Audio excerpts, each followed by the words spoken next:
On this show, we cover some sensitive topics. Though the obituaries may be outlandish, the people are real. Names have been changed or omitted in order to respect both the deceased and the survived by. While death is no laughing matter, some petty last words can provide some pretty entertaining comic relief. Welcome to Obituary.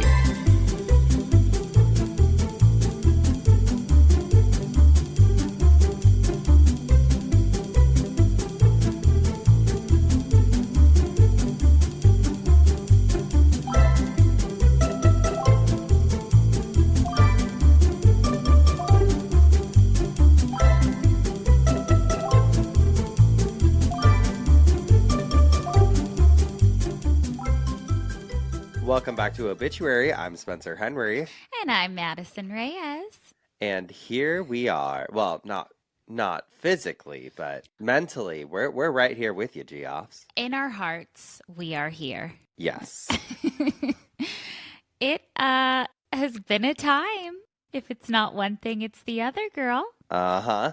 It's been a wild week, but we've got a lot going on. Madison has an appointment she needed to get to today, and so we are recording on Zoom. Well, kind of like a Zoom-like platform for podcast extraordinaires such as ourselves. I feel like it's the first time in such a long time that we haven't recorded in person. I know. I hate it.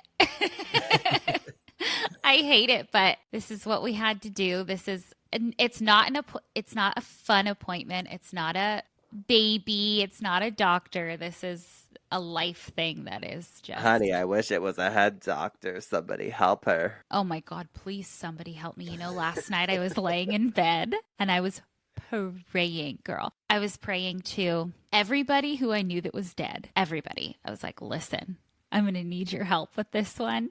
I'm going to need you guys. I'm going to need some ancestors. I'm going to need the aliens. I'm going to need everybody because I had a week, man. Anyway, we're here. We're here and we're doing it. We're here and we're doing it, man. I know. It was a long week for me too. Well, I was in New York last weekend and then I came back and I had just like a head cold, but it still put me very much like in that cold haze type of place where I didn't even realize it until today. Today was the first day I was like on my way to my workout this morning and I was like, Jesus, like I have so much energy. Is this what it feels like to feel healthy? Like you forget. Well, you said, yeah, I know. When you're sick and then you start feeling better, you're like, whoa. It's so easy to take it for granted, You said something to me, you're like, something goes off in my head when I know like a cold is breaking. Uh-huh. Yeah, it's like a weird sensation I get always in my head. I probably still sound a little congested right now, but I feel fine. It's more like, yeah, I get this. I don't know how to describe it. It's like I a picture whirling in my head. It's like a pressure release, and I'm like, okay, I'm not sick anymore. I'm good. I mean, I'm not contagious anymore. It's been fucking like 5 days. The one time that we're Zooming, it's not a sickness thing, which is so funny. Yeah. Because Cisco has the same thing you do. So I'm like, No, you were going to come over today, like fully up until like an hour ago. And then we're like, well, we could just Zoom. Yeah. Which we hate to do. We're going to still try and upload the video if we can to YouTube. Mm-hmm. But we're not positive yet. So we'll see. We don't know how that's going to work. But yeah, what else? Have you heard of this red balloon theory? I don't know. Tell me. Probably. You probably have. I've been seeing it all over TikTok, but it's so eerie. And oh my God, yes. The pictures with the red balloon. Uh-huh. And it's like a weird foreshadowing of like someone's death or something. I've seen it. I saw someone post like this picture of my mom with a red balloon or whatever. And then someone else was like, oh my God, I have a similar picture with my mom with a red balloon and she passed away. Now I'm like, I got to go look through my pictures, see if there's any with a red balloon. Yeah. One of life's weird little coincidences, I guess. Yeah. But then I'm also like, okay, I don't know if people still do balloons a lot, I guess. You know what? Everyone loves those fucking balloon arches. They do. I know. People love a balloon arch. Love a balloon arch. They're everywhere. And it's a problem. I'm sick of them. Girly. I'm sick of it. Okay, America, wake the fuck up. We don't talk about this enough. I'm sick of balloon arches. Last week it was the plastic straws. This week it's balloon arches. Balloon arches. Okay, I'm done. Okay. I don't want to see them. I don't at your beige baby shower. Can we? Okay. I mean, okay, I think that a beige baby shower looks beautiful, right?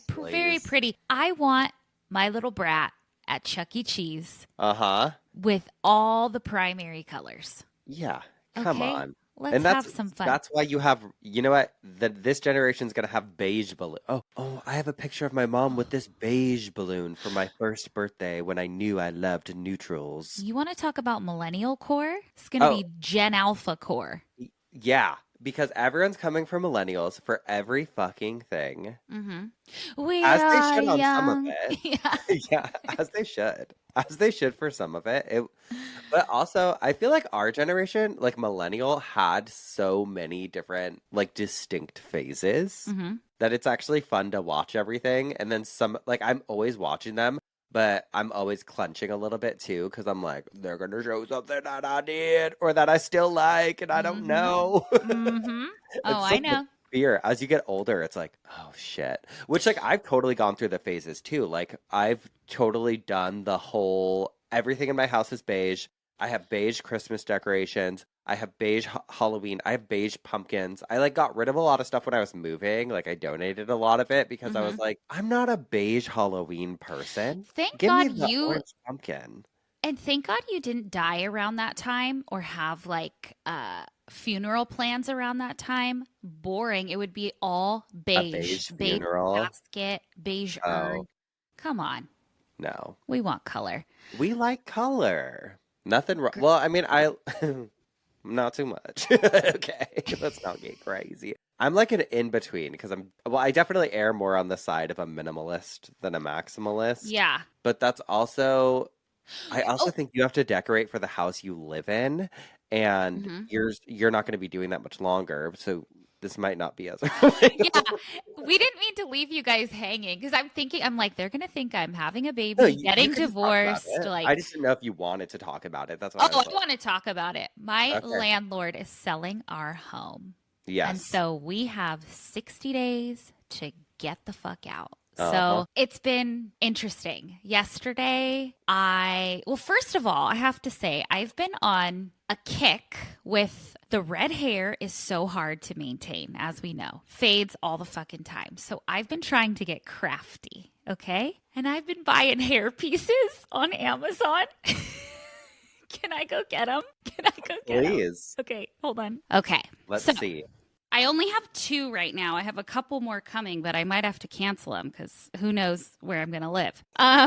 This one is my favorite. She's about 28 inches Oh, and she's a ponytail. And it's like okay. this thing you like stick it in. I mean, it's not the right color. Okay. So we've got that one. Now we have this one that's like 40 inches. Hold on. Why did you buy that? Well, my theory is I can try to wash my hair as least as possible, slick my hair back, and have a braid. Oh, I've got some other ones coming too, some good It's ones. like a horse tail. Well, I have a stallion booty. You're a bad baby. Damn. I'm really trying to get crafty, girl. So we've got her. Uh-huh. And she makes me feel sassy, but she gives me a fucking headache because she sits back there in just long ponytail. It's like a fall. Remember older women used Yes. to wear falls all the time? Yes. Love that. It's my red hairpiece theory. Well, yeah, Madison. I think your landlords are some real assholes. Speaking of, I've got some Am I the Assholes for us. Okay. And actually, this first one is very on brand. It's before we even knew. It says, Am I the asshole for kicking my sister out of our mother's home? Oh, okay. Yes, I do. I don't even have to hear it. She's making her verdict. Okay, it says context. Me, female 60, brother, male 60, sister Bertha, female 62, and sister F, 72, and sister F, 50. Oh my god. Oh, female. I guess it's saying female sister F. Okay, so, wow, there's a lot of them. That's like 5 siblings. We have allowed our unemployed sister Bertha to continue living.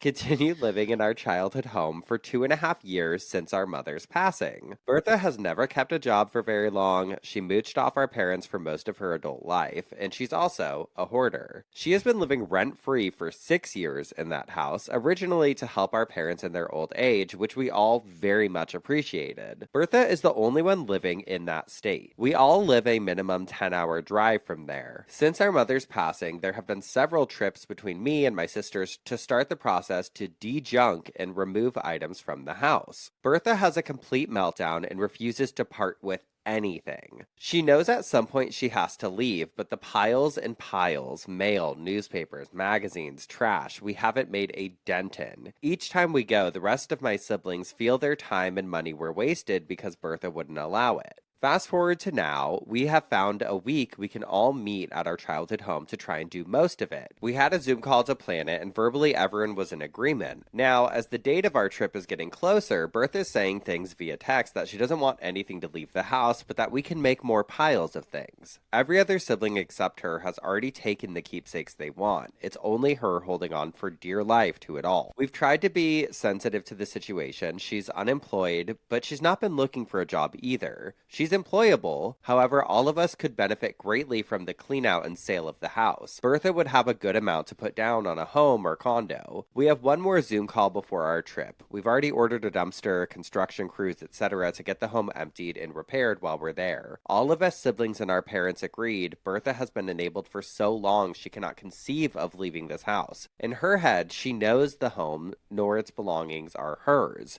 It now belongs to 5 siblings equally. However, her actions don't support this. Am I the asshole for pushing her to leave the home so we can sell it? No. As much as I want to say yeah, because I'm going through being pushed out of this home because they're selling, I get it. You know, you rent somewhere, you know that they may sell, and that's just a possibility. Well, how about this person, honey? I know, sorry.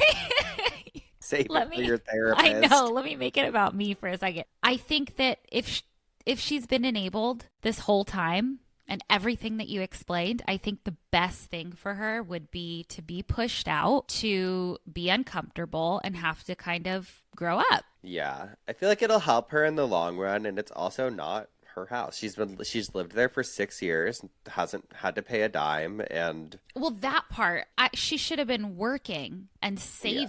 Yeah. Yes, girl. Okay, agreed. The second one says, am I the asshole for not giving a shit? A relative of mine died. Okay. It says, yesterday, my younger brother, a nurse, broke us the news that our great uncle was rushed to the ER. They ran some tests and they found out his brain was swollen and there was a huge blood clot. My mother, the kind soul that she is, was sad and filled with worries, but I was indifferent. I wasn't shocked nor given any time to process the sad news. She seemed disappointed and asked why I was acting cold. I told her I don't particularly care what happened and said that he was a terrible person, so he doesn't deserve my time, respect, prayers, or sympathy. Mm-hmm. From the stories they've told me, as well as personal experiences, he always cheated on my great aunt up until 2010. He was 67 and she was 62. He left their family for 20 years for random women. He laughed at the way my grandmother, my mom's dad, died 3 years ago and said it was a pathetic way to go out. He's a kleptomaniac. He keeps taking shoes and caps from visitors and guests, including mine. Wait, that is diabolical that you have a guest over and you steal their shoes. Wild. I'm going to do that to someone. One summer when I stayed at their house, he ate one of the food things that I brought for myself because he thought I was for sharing, and yet he finished it in one sitting. I told that to my great aunt, and she apologized and paid me and said, just use the groceries in the fridge and whip myself up a meal. And when I used their stove later, the old man suddenly appeared and stopped me from cooking, returned everything back to the fridge, turned off the stove, and reprimanded me for using them and stealing their food. During a family reunion, the bastard once blew smoke into my face as a joke and a, quote, invitation to start smoking. I kind of love him.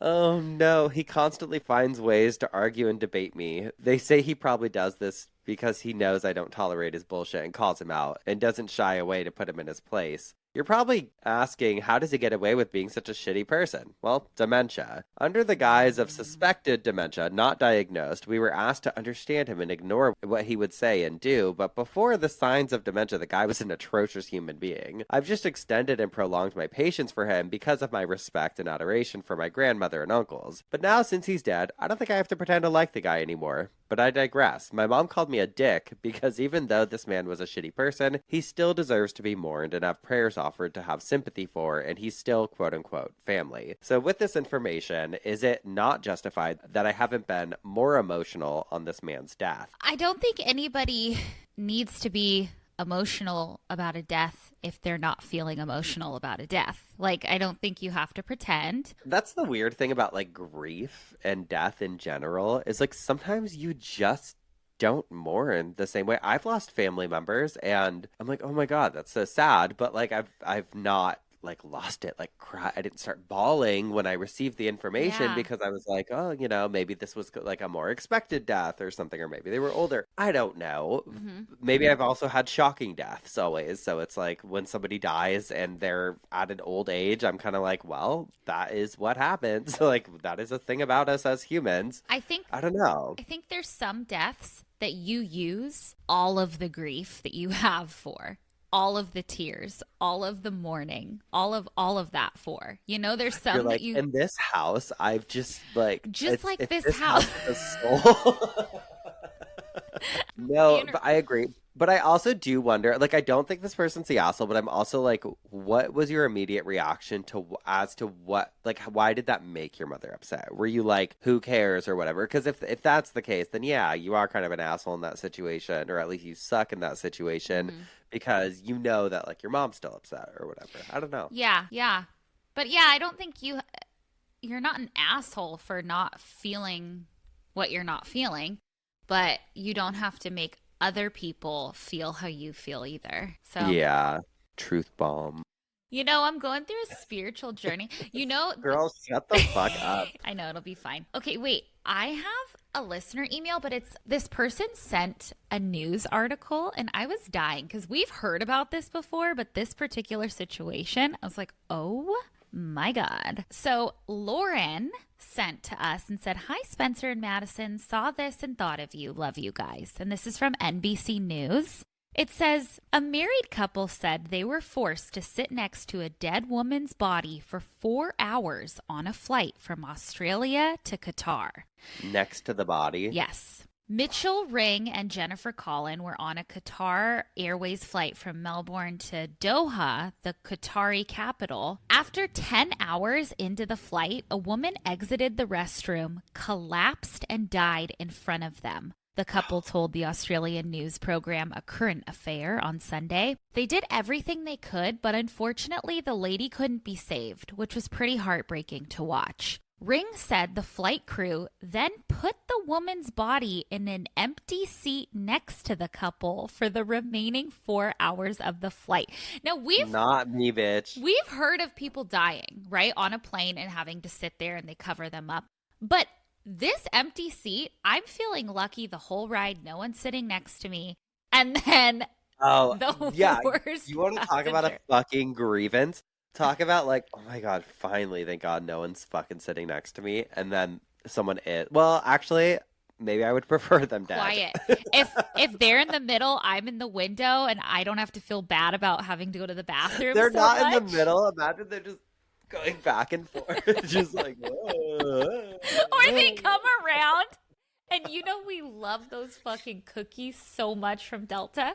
Can we have his? He's not gonna eat his. Can I have more? we go. I'll take some. What's the truth?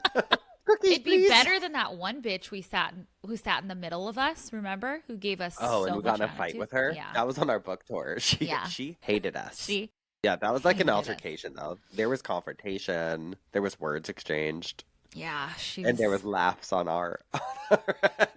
Who wouldn't want to sit next to us? Please. She was lucky, She was lucky. I'll say. Yeah. Okay, but you know who's not lucky? The person in my side bitch this week. Oh no. Okay. This is Oh. from the Wichita Eagle, September 6, 1969. It says, rotted tree snaps, kills park worker.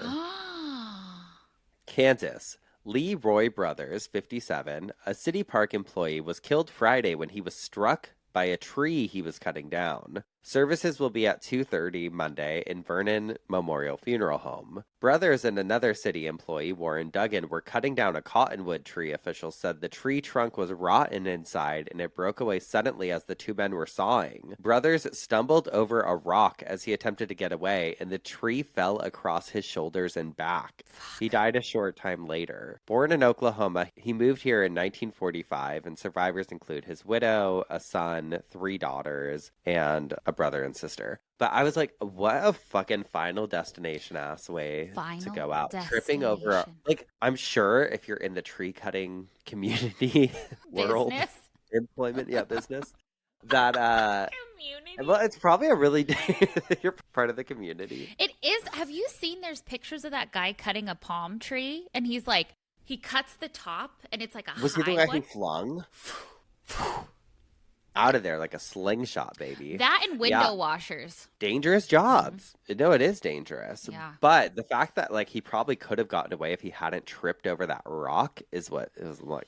That was some divine, it was your time kind of thing. It was his time to go. He had to go home. God, so sad. Well, I'll be thinking of you because I have a big tree in this backyard that is about to rot too. So, girl, you're rotten.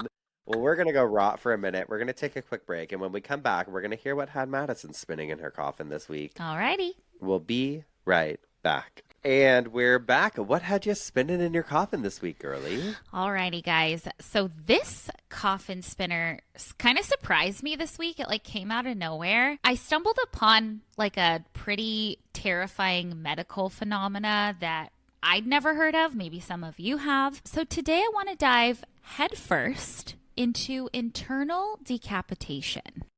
Ooh. Now, decapitation, as we know, is the complete separation of the head from the body, something we've talked about quite a bit.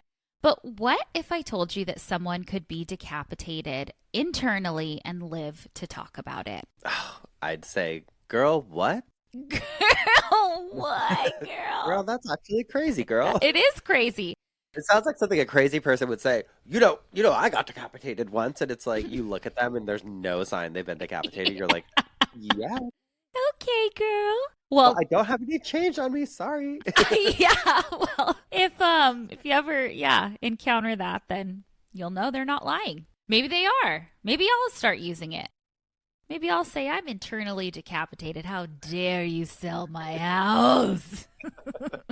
Okay, so internal decapitation is medically known as atlanto-occipital dislocation. So it occurs when our skull separates from our spinal column without any skin or muscles being severed. So it literally, pops off. So we have all that connective tissue and like ligaments in our head that are basically holding our head in place. So when an internal decapitation occurs, those ligaments are either stretched or torn, but they're not like completely severed. And essentially, your head comes off your spine, which is so wild. Is that what happened to your microphone, girl? Look at that tape job. Girl, I had to pull this out of the closet. Just so you know, I've got backup. Perfect. It's on the couch because I'm like, fuck. Okay, but the really sort of eerie part about this is that sometimes people don't even know or realize that they've suffered from internal decapitation. I mean, they'll quickly find out, but it's such a weird thing that like you don't know right away. Yeah. Some people have walked around, talked, or sat up after being internally decapitated after whatever trauma occurred, which we'll get into those things. But it can happen because sometimes trauma can make you do fucking wild things because your survival kind of hinges on whether or not your spinal cord has remained intact or not. It's just we do weird. That is something I feel like we should look into, like trauma responses, because there's some wild stories. Yeah. Or like sometimes if you ever cut yourself on accident and you don't even realize you did. Twice this week. What? Oh, not realize. Once, but I twice this week. What was the other one? I don't remember. Oh, it was like a sparkling water bottle. Like, like the ones that are like foilish though. Like One of aluminum? those. Cut my thumb. And then I was cutting fruit to make like a granola bowl the other morning. And I did one of those ones where it cuts your finger so deep that it doesn't bleed right away, you know? It's like white. Uh-huh. And I was like, I'm gonna pass out, man. Yeah. I'm gonna pass out. I like said it out loud. I was home alone, but I was like, I'm gonna pass out.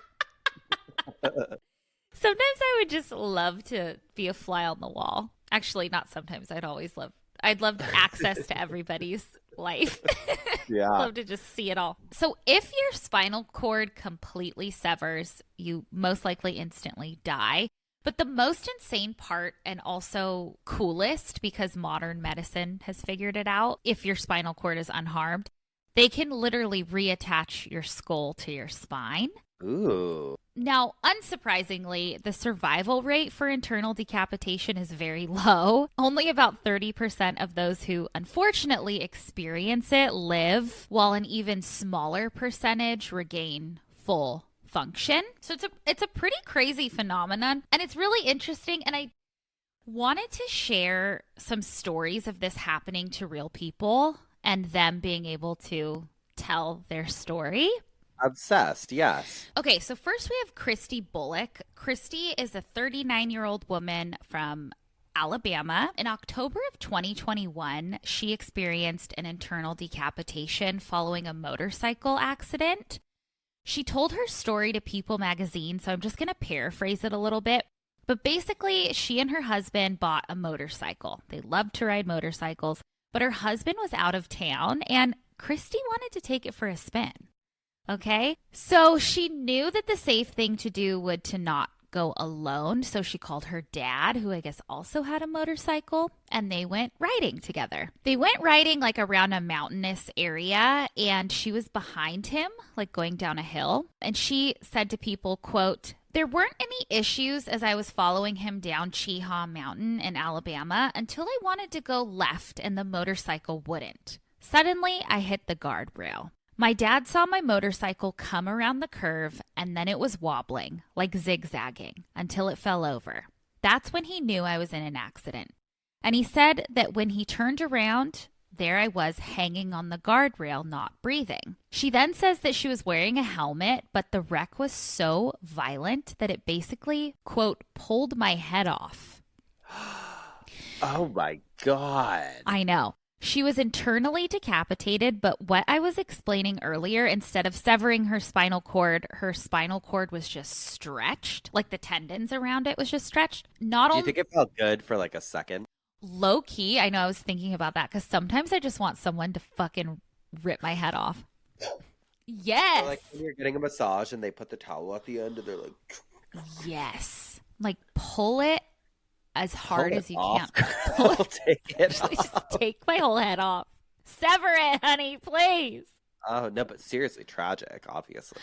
Of course, this is terrible. Not only was she decapitated, but she had a whole list of injuries. Her arm was almost cut off, internal bleeding in her liver, a broken back, and so much more.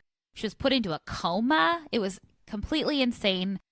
She even recalls that her sister was a nurse at the hospital and handled the organ donations. And her sister and like her sister's team of nurses were all following her sister's case, obviously, but they were all like, she's probably going to be an organ donor. But with all of that, she survived and is here to tell her story. And That's incredible. She even has a YouTube channel called Little Trauma Mama, if you want to learn more. I love that. Shout out Christy. Next, we have Killian Gonzalez. He was a 4-year-old. In 2016, he was internally decapitated and survived. And I hate talking about a 4-year-old, but it's really interesting, and I'll get into it why, but they're more susceptible to this than an adult. They're not as strong. Yeah. Think of a baby. Their heads are just, whoa. Their heads are decapitated, Yeah, girl. basically. Pretty much. Well, in 2016, he was in Idaho with his mom celebrating his 4th birthday. And they lived in Nevada, though. So after the birthday, his mom was like, let's go. We're going to drive back to Nevada. And it was super icy out because I guess there was a hailstorm. Long story short, the mom loses control of the car, crashes into an oncoming car. Shit. The mom, I think, was unconscious after she survived, but unconscious after the accident. And bystanders were trying to help, but the car was locked. But they kept hearing the little boy screaming. So bystanders essentially broke into the car to make sure everything was okay. And what is crazy, and I think something we all need to take away, I've always been told this, if someone has an accident or a fall or anything that could potentially affect their head, keep their head still, don't move them. And so bystanders held this kid's head for an hour waiting for the paramedics, which completely saved his life. Paramedics showed up. He broke some other bones, and his mom did too, but they survived, and he didn't need surgery. Wow. Despite his skull separating from his spine. So I read on an article from CBS News that, quote, the injury is 3 times more common in children than in adults, according to a 2015 review study. This is partly because compared to adults, children's heads are big for their body size, like you were saying. Niazi said. Niazi's a pediatric neurosurgeon. He then says, quote, it makes children more prone to these types of injuries because of the sheer weight of their head versus the rest of their body. In addition, children's ligaments are more lax than they are in adults, which may also make it more likely that children will experience this injury. To increase the chances of survival, it is critical to immobilize the head and the neck, Niazi said. So there you go. The most famous story, or one of the most famous people that came out of a story like this, is Shannon Malloy. In 2012, a woman named Shannon Malloy was internally decapitated after a car crash threw her into the dashboard. She had a ton of injuries and ultimately survived being internally decapitated, but she described her recovery and how doctors put her into a halo. You know those halo things with all the screws? And she was interviewed by standard.co.uk. It's just so descriptive. Quote, I remember the impact and then I had no control over my head. I wasn't focused so much on the pain. I just kept thinking I have to stay alive. During the surgery to reattach her head, she said, my skull slipped off my neck about 5 times. Every time they tried to screw this halo to my head, my skull would slip backwards or sideways. Oh, but it's like death becomes her. Totally. Remember when her neck's all Yes. She's backwards. And there are quite a few more examples of many people who've been internally decapitated, even though it's very rare, but they become pretty famous stories. But all of the examples that I found have all involved either a motorcycle crash, a car crash, just any type of motor vehicle. Yeah. But I was thinking, and I was like, okay, so when was this first ever recorded? Because it's such an insane thing to me. And I know that some people were internally decapitated back in the day. They just didn't know it, or survive it. And when did these doctors start putting 2 and 2 together? Because they were also over here sewing goat balls onto people. Yeah, they were. So I found that internal decapitation was first talked about or written about in a medical medical literature back in 1908 by a man named N.J. Blackwood, who was a U.S. Navy surgeon. And I found his notes that I'll link if you want to read more, but I want to read just a little excerpt of his findings, and you're going to love this. It's graphic. I'm sorry, you guys, but they mention something that we have talked about and we love to talk about. Okay? Death erections? I don't know. Okay, it says, at 1:05 p.m., September 18th, 1907, the patient, GFG, ordinary seaman. I will say, too, this isn't a vehicle crash. So we have an example Oh, of okay. not a vehicle. Ordinary seaman, U.S. Navy, age 19 and 3 months, was doing some gymnastic exercises on the gun deck of the USS New Jersey. And while attempting the trick known as cutting off, which I don't know what that is, that's an old school, probably doing a backflip or something, his hands slipped and he fell to the deck a distance of about 4 feet, landing on the right side of his head, the weight of his body being above and his head and neck bent underneath. He was immediately picked up by his companions and carried down to the sick bay, as he was unable to walk and apparently unconscious. He was at once seen by the medical officer on duty, who, finding him cyanotic and gasping for breath, immediately started artificial respiration. Upon examination, the following condition was discovered: complete paralysis, both motor and sensory, from the line of the larynx down. Muscles were flaccid with no rigidity anywhere and no constrained position assumed by any of the extremities. Priapism was present within the first half hour and remained constant until death supervened.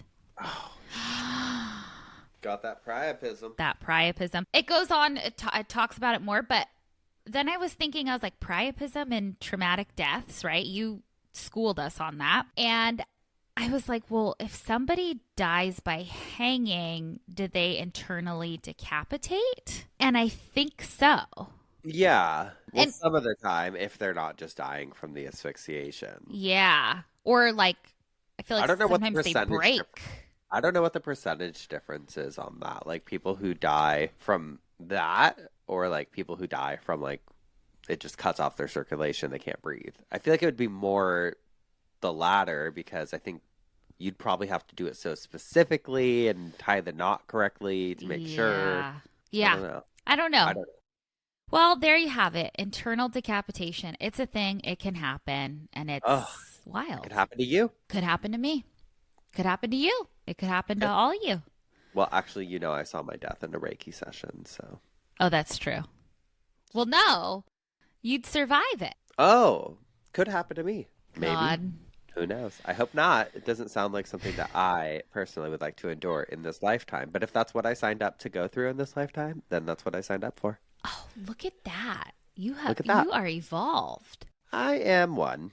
You are wise. I'm all-knowing, some would say. I think about that sometimes. I'm like, why the fuck would I sign myself up for some shit like this? Come on. We're going to take a quick break, and when we come back, I'll tell you what had me spinning in my coffin this week. Alrighty. We'll be right back. And we're back. Spencer, what had you spinning in your coffin this week? All right, Geoffs. This week, I decided to explore the world of fake cemeteries, and it's kind of all over the place, but that's all right, because so are we physically right now. And we are all over the place. Who knows? Different places. Different places. We're not talking about movie set props or your local Halloween decorations. We've talked before about like Disneyland and the fake cemetery there. Mm-hmm. But I am talking about entire cemeteries that are built to deceive, to defraud, or use. Wait, what? This is cool. Okay. No, it's so interesting. Some were meant to fool enemies, others were just scam artists, and some are just eerie places of some type of performance art. So grab your lanterns, Geoffs, and a sturdy shovel, because we're exhuming the history of graveyards that never were. Weird. Okay, I never knew something like this existed. Our first stop takes us straight to the battlefield, girly. And as we know, war is full of deception. Hell, if you've listened to any of our spy episodes, you'll know they had it all. They had lipstick guns, fake radio transmissions, inflatable tanks, and yes, even phony cemeteries. So I guess during World War II, both the Allies and Axis powers engaged in a lot of different ruses to mislead their enemies, some of which we've talked about before on the show, I feel like. Yeah. But one of these tactics involved constructing these like fake graveyards that were complete with like headstones and everything What? to make an area appear like it had already been under attack or occupied. And that way they could kind of like evade any incoming attacks because people would get there, like their enemies would come and they'd be like, oh, we've already done a number on this place. Like, Right. look, it's just a cemetery. Whoa, okay. And one of the most famous examples or infamous examples was part of Operation Fortitude, it's called. And it was a campaign to convince the Nazis that the D-Day landings would occur at Pas-de-Calais instead of Normandy. And the operation primarily relied on like fake radio chatter Mm-hmm. and fake military divisions that were set up. But there was apparently some of these staged war cemeteries making it look like battles had taken place there, but they actually hadn't taken place there. Wow. Are they It's really still around? Well, you'll get into it. it's really innovative. Some of them still exist, but like the ones that were around for wars and stuff, I think were just like temporary, kind of more like a prop. Yeah. But I want to shift, but they might exist. I want to shift though from war to crime because we've talked about a lot of different cemetery scams, funeral home scams, burial plots being sold multiple times, headstones misplaced, or even bodies being buried in the wrong spots, or bodies being buried that were supposed to be cremated, or vice versa. Mm-hmm. But there's also been cases where entire cemeteries were fake from the get-go. Like a Purely a tax front. thing? No, so one of the cases, it took place in Florida during the 1980s, where this nasty funeral director sold burial plots in a cemetery that didn't exist. What the fuck? And so basically, customers were paying this person like thousands of dollars, right, for this prime final resting spot, only to later discover that the land was either underdeveloped or it was like designated for something else entirely. They're like, no, we're building a mall at that address. What do you mean? There's no cemetery going up. That's going to be an Auntie Anne's. Like, it's just Damn. wild. And it also fully reminds me, we talk about this a lot, but you know, when people will like sell land in heaven, Mm-hmm. we've done a dumb criminal on this before. I think actually at the Irvine show, I feel like there was, or someone was selling like a ticket to heaven or something, I remember? think your dumb criminal was selling a ticket to outer space or something. Oh, maybe that was it. I don't remember, but Yeah. I know we've talked about this before. Yeah. But I was reading, it's still happening, girl, because listen to this article from WKML. It says church in Mexico is selling plots in heaven to massive scam, according to social media. Quote, a Christian church in Mexico has sparked controversy by offering to sell land plots in heaven for $100 per square meter. The pastor of the church, known as Entombs, claims that he spoke directly to God in 2017 and was granted divine permission to sell this celestial real estate. Well, there you have it. Images circulating on social media show a brochure advertising the heavenly plots, which is heavy on AI art, featuring an illustration of a grand house in the clouds with a family ascending a golden staircase to their new eternal home. The brochure lists various payment options, including credit cards, digital wallets like PayPal and Google Pay, and even installment plans. According to some real estate influencers, the church has already collected millions of dollars in the biggest real estate deal on the planet. However, the veracity of the claims is questionable given the absurdity of the concept. But it's also not that crazy to think about because fucking religious psychosis is real. It also I probably know people that would pay for this. To be honest. The article goes on to say, sadly, this is not the first instance of religious figures attempting to profit from the sale of supposed heavenly property. In 2023, a South African pastor convinced many of his followers to sell their earthly possessions to fund the purchase of land in heaven. A pastor from Zimbabwe was arrested in 2018 for selling tickets to heaven for over $500 a person. Many viewed these schemes as exploitative, preying on the gullibility and faith of believers for financial gain, and critics argued that the concept directly contradicts Christian teachings, which state that salvation and entry into heaven are freely given through faith, not something that can be bought. The story has been met with a mix of amusement, outrage, and disbelief online, with some finding humor in the absurdity, while others show concern over the manipulation of religious beliefs for profit. which, by the way, they would love cult leader. Yeah. Um, Unsurprisingly, the sale of heavenly real estate appears to be nothing more than a scam, taking advantage of people's spiritual hopes and fears, and it serves as a reminder to approach extraordinary religious claims with a critical eye and to be wary of those seeking to commodify faith for personal gain. Like, honestly, it's like, because you want to be like, no one would be dumb enough to do that. But, like, we also, it was not that long ago, people were calling in on to those teleminister Yeah. and being like, okay, I'll buy your holy water. I'll buy this. I'll buy We've that. Whatever talked you think. about the desperation sometimes you feel where, Yeah.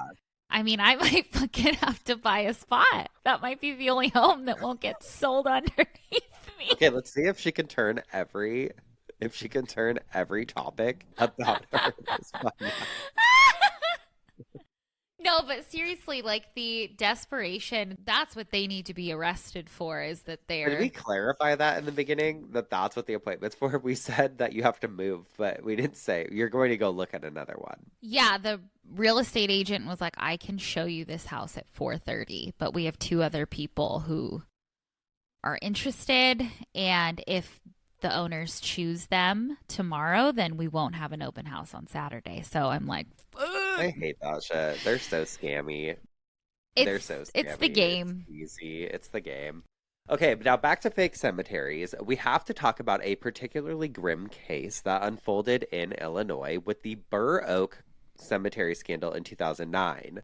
And this wasn't a fake cemetery in the sense that it never existed. It was a legitimate burial ground, but the people running it turned it into a fraudulent operation. And I couldn't remember if I had talked about this one or not during like all of our crematory scandals, but this was like one of those cemeteries that was like digging up bodies, dumping people in mass graves, reselling the plots to unsuspecting families, just completely fucked up. But aside from those scandals, Madison, it was you on an episode, I can't remember what it was called, where you talked about those like fake villages and fake areas that were set up, like fake towns that were constructed. Remember? And they were like testing oh, stuff. like the nuclear testing. Yeah. Yeah. And Well, for Oppenheimer. yes. Okay. Well, those I referred to, I guess, as Potemkin villages, I didn't which know I don't that. know.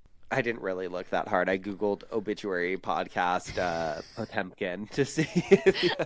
Those words have never come out of my mouth. But I was trying to find it. So, okay, in addition to Potemkin villages, there have been Potemkin cemeteries. In some regions, particularly during the Soviet rule, authorities were known to construct fake cemeteries to exaggerate a town's historical significance or population. That's And this, wild. isn't that wild? I'd buy it. I'd be like, yes. Seems real Historical. to me. Oh, every fucking time we're in like Boston or something where I was like, what a beautiful old cemetery. I love that they're just everywhere. So I'm gonna just fully just been like, yeah. There could be nothing underground. Listen, well, sometimes there's not because these cemeteries are sometimes just rows of empty graves with markers that create the illusion that they have like a deep historical root or sometimes hide the fact that a settlement was losing its population. Um, Damn, you know you're desperate when you have to make a fake Fake cemetery.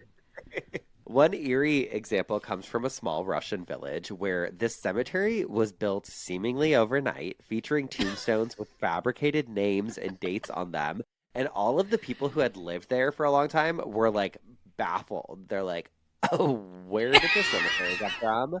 Whose names Who's are on these plots? Well, it turns out that it was hastily constructed to impress visiting officials and give the illusion that they had this like thriving community, despite the fact that they were actually suffering from depopulation at the time. Like there was not enough people living there at the time. Yeah.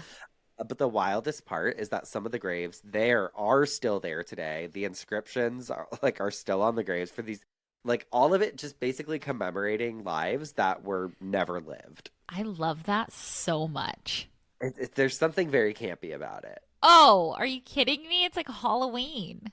I'd rather live next to like a fake cemetery than Then most of not. the parks I've lived next Yeah. to. Yeah. So while fake cemeteries were built for deception, other times they were created for art purposes or maybe a political statement. And Okay. so there was this one example I was reading about. It's called the Cemetery of Forgotten Books. It's an installation, like an art installation, where books are buried beneath gravestones as a metaphor for lost knowledge. And Mm. so visitors can walk through rows of solemn headstones, each with a title that had been censored or lost to history, which we'll probably see more of these popping up. And that's actually a good idea for someone to do Yeah. because in today's world, all the books are fucking being banned under this administration of idiots. Yeah.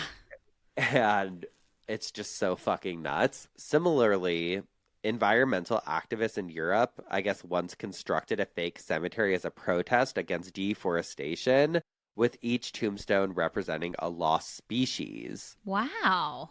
So it kind of like serves as like this, I don't know, poignant reminder of like what is being lost, I guess. And yeah, that things that we're not taking care of our earth. Yeah, we're not. So the next time you pass by an old graveyard, take a second look. Are those graves actually occupied? Are those headstones as old as they claim to be? Or have you stumbled upon yet another case of a fake cemetery? I love this so much. This is one of my favorite coffin spinners. Really? Truly, I love Oh shit my like God. this.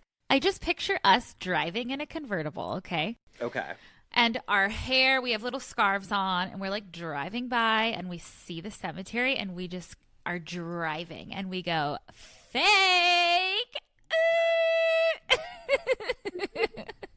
Fake. Fake ass cemetery. Hit it. Mm. I loved that so much. So that's fake cemeteries. Fake That's it till you make it, crazy. babe.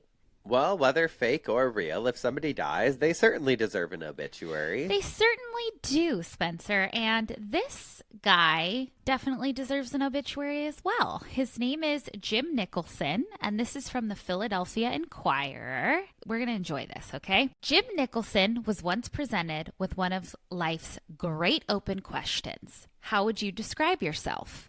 For some people, that could be an invitation for ego stroking, a chance to paint the most flattering, fascinating portrait their imaginations can conjure. Mr. Nicholson answered with the verbal equivalent of a shrug.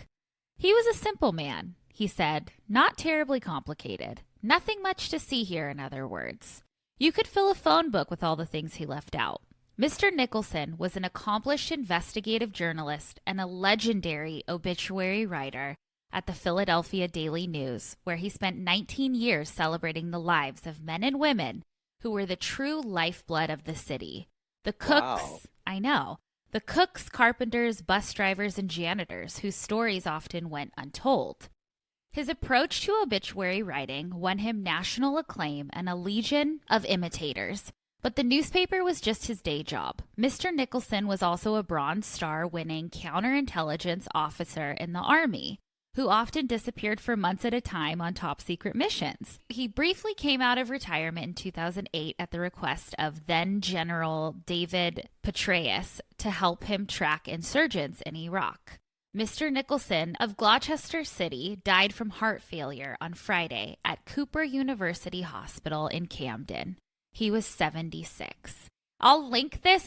It's very, very long, tells a lot of stories, but he is buried at the Arlington National Cemetery. Oh, wow. And he was a very well-known obituary writer. I thought That's that was so cool. I love that he just shrugged it off. Shrugged it off, I know. All right, and who do you have? Well, I have one that was sent to us a lot this week. The particular one I brought was from someone named Aileen, and they wrote, "Hey girlies, here's a short and not so sweet obit. It definitely gets to the point, but I don't want to read the rest of their email because it'll spoil it." His name was Arthur Bates Nixon the Fourth. And it says March 5th, 2025. Nick, which I guess they called him short for Nixon, succumbed to a life of drugs, Marlboros, fast women, and Ford Broncos. He's survived by 3 daughters, none of whom know how they'll get by without dad calling to ask for $20 for cigarettes and methadone one last time. Oh, boy. And not them using his mugshot as his obituary. photo. No. That is diabolical, and I love it. That is shade like I've never seen before in an obituary. We've heard some obituaries, people tearing them down, but also using their mugshot as their picture is the like Cherry on top. cherry on top. That is Cherry. the cherry on top. Wow. Yeah, girl. That one might be a favorite. That's going in the Damn. obituary hall of fame. Sounds cool, like Marlboro and women. But it's like no. Those are words Madison loves. I love a He cigarette. loves a cigarette and a woman. Love And a so do woman. I. Okay, okay, Okay, okay. no more funny business. Now, how about we actually get to the funny business because we've spun in our coffins. We've bitched our obituaries. It means it's time for some dumb Ass criminals. criminals. What do you got? All right. I have seen the body cam footage of this whole interaction. Have you seen this girl getting arrested? She's an 11-year-old. No. Oh my God, Spencer. I'll read the newspaper article, but I encourage you guys to go watch the body cam footage. She now has a felony At 11 years old? at 11 years old. It's Oh, sad, but it's Mari would have had also a field day with her. had a field day with her. Her parents, I think, are really great parents. Like, they were like, you're getting arrested. Like, this is a lesson. What did she do? Okay. This is from ABC News. An 11-year-old girl has been arrested and charged with a felony after falsely reporting that her friend had been kidnapped when she was inspired by an online challenge, police say. Which, that's what she said, but in the body cam footage, she also tried to blame her 7-year-old brother. I think she's just a little stinker. Thinking it would be funny, according to the Volusia Sheriff's Office in Florida, located approximately 60 miles northeast of Orlando on the Atlantic coast, the 11-year-old girl sent a text to a dispatcher at the Sheriff's Communication Center at 9:45 a.m., informing them that her 14-year-old friend had been kidnapped by an armed male driving a white van on South I-95 in Oak Hill. Like, down to everything. And that she was following in a blue Jeep. The alert prompted multiple deputies, along with other, like, police stations, and Air One, which I think is a helicopter, to search for the suspect vehicle, but no van was found during the massive search. For the next hour and a half, the girl texted updates, including a description of the male suspect and that he had a gun. She was living a movie. A movie. Ultimately, deputies were directed to a home in Port Orange by investigative means, tracking the cell phone used to text 911. And the body cam footage is like her sweet dad on like one of those like lawnmowers that you sit on. And he was like just going around, and he had one of those like American flag shirts on too, and like he saw the police, and he's like, "Hey, like, what do you need?" And they're like, "Is there da da da da?" Wait, I have to look. Girl, I probably would have done some shit like that. I know that is a scary thing. Fuck, a felony is crazy. But the body cam footage even shows her being arrested, put into the car, having to go to a juvenile detention center. Been there. Yeah, but because she's 11, you can't find any other information other than just the stuff that was released. So hopefully she made a dumbass decision and is a criminal and has a felony at 11. Damn. Hopefully she learned her lesson though. I know. Crazy. And hopefully she can get her record expunged. I mean, girl, Can you with a felony though? I don't know. sign her up for, I know, I don't know about that, but sign her up for screenwriting or something. Well, I've got a different story here out of Orlando, Florida, believe it or not. Okay. This is from WESH. Orlando, Florida. An Orlando woman was arrested after attacking a man on Thursday, according to the Orange County Sheriff's Office. Her weapon of choice? A Pringles can. Oh no. A Pringles can? Orange County Deputy Adams said he responded to a physical fight at the 7-Eleven gas station. Who hasn't been in a fight at 7-Eleven? Yeah, true. It's my fighting place of choice, Yeah. obviously. I arrived at the 7-Eleven and eventually made contact with the victim, who was later identified by his Florida driver's license as Martin Milburn, Adams said. Martin stated that the assailant, Shanika Serdal, struck him in the eye with a Pringles chip can and took off running. While speaking with Martin, I observed that Martin had a significant cut on his right eyebrow and below his eye, causing him to bleed. A 7-Eleven employee witnessed the incident and provided a sworn written statement. A male customer got hit in the head by a can of Pringles. All the guy was doing was informing me of another male customer that was lying down on the side of the building. Serdal was located just south of 7-Eleven by other Orange County deputies and was detained. And a Pringles can was found with Serdal when she was located and arrested. So she brought that shit with her. And she's now facing aggravated battery. And this is her mugshot, and she just looks just not happy about it. Oh, come on. Why are you arresting me? It's a Pringles can. I could crush a Pringles can with my fist. Well, girl, they're made of paper, I should hope. Oh. This is a light cardboard, girl. Come on, girl. Give me something. Incredible. Thank you. I'm fragile. Oh. Oh. If I sounded sensitive, please know I've been on the phone with this woman for the past 24 hours. He's heard it all. Hearing it all. I know. Let's get this woman a home. Or put in a home. Yeah. But that, I think, is it for the week. Wait, actually, I want to talk about... Actually, no, I'll save it for Patreon, which is patreon.com/cultleader.